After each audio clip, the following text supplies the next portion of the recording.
Welcome to Notes from the New Heaven. Join me, Reverend Sage Cole, founder of the Helen Keller Spiritual Life Collaborative, each week as I share different doctrinal truths of the new church that ground my life, that inspired the life of the great Helen Keller, and that create a portal for the new life that so many of us long for. This week, the New Jerusalem. The New Jerusalem encapsulates the hopes for our human species. That we were not created to live in competition and suffering, but that we were created to live in community, in connection, in a diverse unity that comes together in this image of the holy city, with its 12 gates that are always open, its constant daytime, where all is transparent and true, where honesty reigns, and where the tree of life lives, bringing healing to the nations. Many of the world's spiritual and religious traditions speak of such a time of unity and cooperation.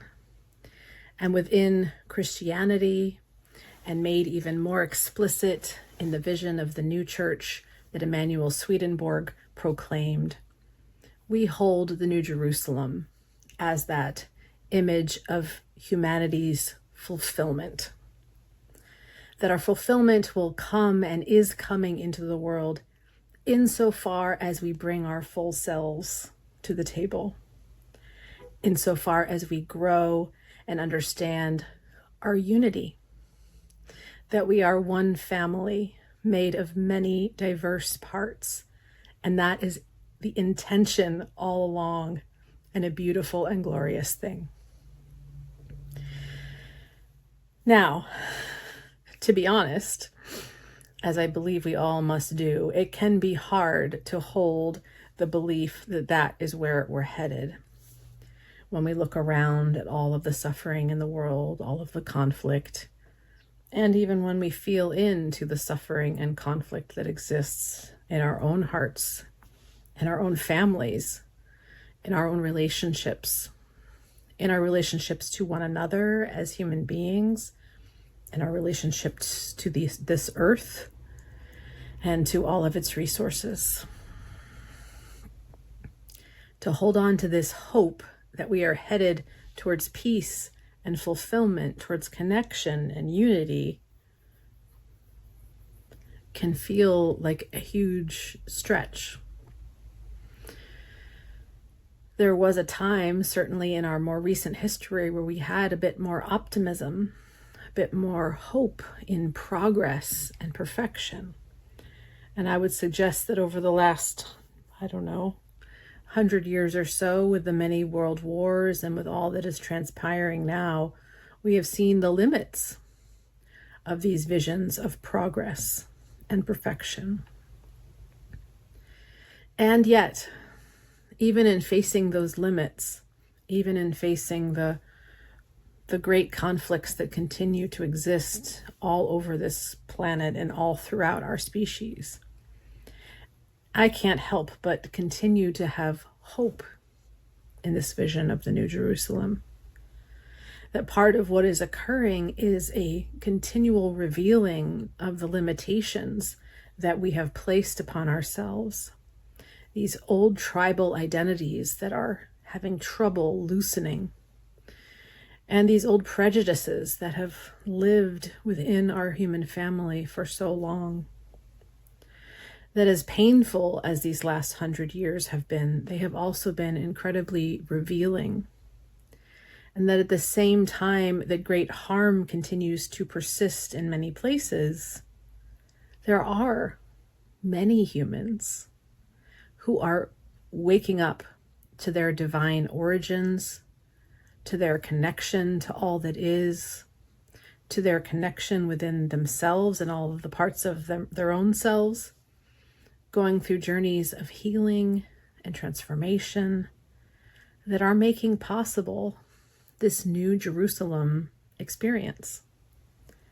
I know I have begun to taste that, particularly over these last 6 years since the world global trauma of the pandemic.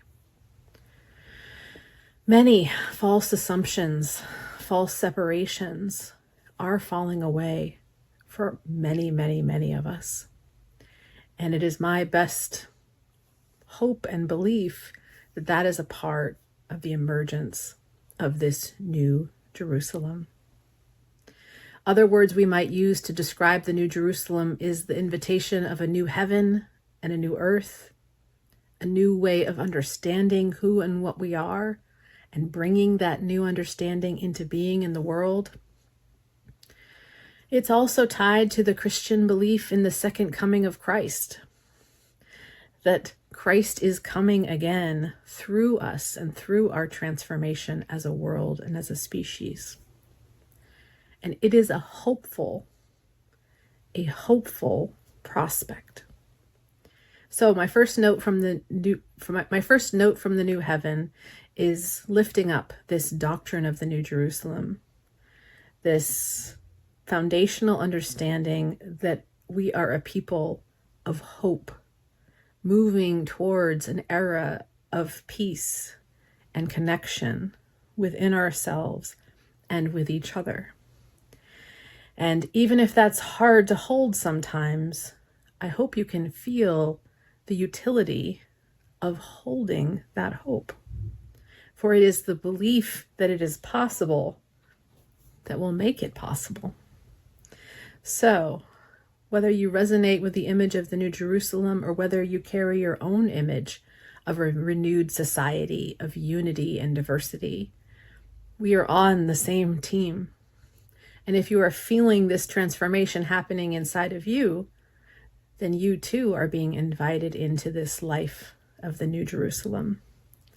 And over these next 12 weeks, as I dip into other topics, you will hopefully start to feel and hear how each one is a part of this new way of being, this new understanding of who we are and what we are that makes peace possible.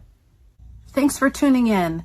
And if any of these truths particularly speak to you, I hope you'll join us this fall for some larger conversations that I want to hold, because I'd love to hear your experience with them. These truths only are true insofar as we live them, and I'm so excited to hear about your experience. Many blessings, friends.